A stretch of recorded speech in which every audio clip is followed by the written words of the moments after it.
కర్నూలు వ్యవసాయ market yard లో CPM రాష్ట్ర కార్యదర్శి శ్రీనివాసరావు పర్యటించి ఉల్లి రైతులకు మద్దతుగా మాట్లాడారు. క్వింటాల్ ఉల్లిని 3000 చొప్పున ప్రభుత్వం కొనుగోలు చేయాలని డిమాండ్ చేశారు. కడుపు పగిలేలా మాటలు కాకుండా రైతులకు మేలు జరిగేలా చర్యలు తీసుకోవాలని సూచించారు.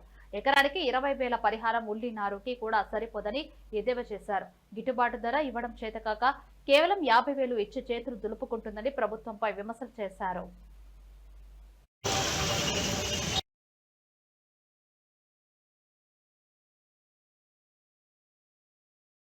చాలా దయనీయంగా ఉన్నది. 10-15 రోజులుగా రాష్ట్ర వ్యాప్తంగా సంచలనంగా మారింది. కర్నూలు మార్కెట్ యార్డులో దాదాపు ఊరకనే పోసిపోతున్నారు రైతులు. దాదాపుగా పెట్టుబడే ₹1,00,000 అవుతుంది.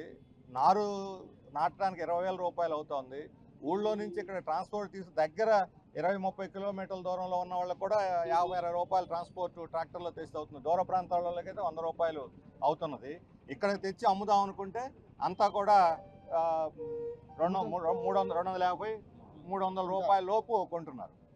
గవర్నమెంట్ మేము 1,200 కొంటాము గిట్టుబాటు ధర ఇచ్చని ప్రారంభించి సడన్గా నిన్న మేము ఆపేస్తున్నాము అని చెప్పి హెక్టార్కి 50,000 ఇస్తాము. 50,000 అంటే పెద్ద అమౌంట్ లాగా చూపిస్తే అని హెక్టార్ అంటే ఎకరాకు 20,000 పెట్టుబడి 1,00,000 అవుతుంది. ఇప్పుడు వీళ్ళు గవర్నమెంట్ 20,000 ఇస్తుంది కదా ఎకరాకి. అందుకని మీరు 100-150కి ఇవ్వండి అని చెప్పి నేల మీద పారబోసేటువంటి పరిస్థితి. అది వ్యాపారస్తులను ఆదుకోవటానికి తప్ప గవర్నమెంట్ ఇలాంటి ప్రకటనలు, ఈ డీబీటీ అనేది అంటే రైతులకి గిట్టుబాటు ధర కల్పించకుండా బాధ్యత నుంచి తప్పుకొని ఆ బాధ్యతని సరుకును కొనే బాధ్యతని వ్యాపారస్తుల మీదకి నెట్టేసి మేము డీబీటీ ద్వారా మీ అకౌంట్లో డబ్బులు వేస్తాం అనేది ఇంతవరకు గతంలో మిర్చి రైతుకి దాదాపు 6 నెలలు అయింది. 11,400 ఇస్తామని ఇంతవరకు ఇవ్వలేదు ఎవరికి. పత్తి రైతులకి, పొగాకు రైతులకి అనౌన్స్ చేశారు సహాయం చేస్తామని, ఇప్పటికీ ఇవ్వలేదు. 3వ వంతు ఇప్పటికీ అమ్ముకోలేదు.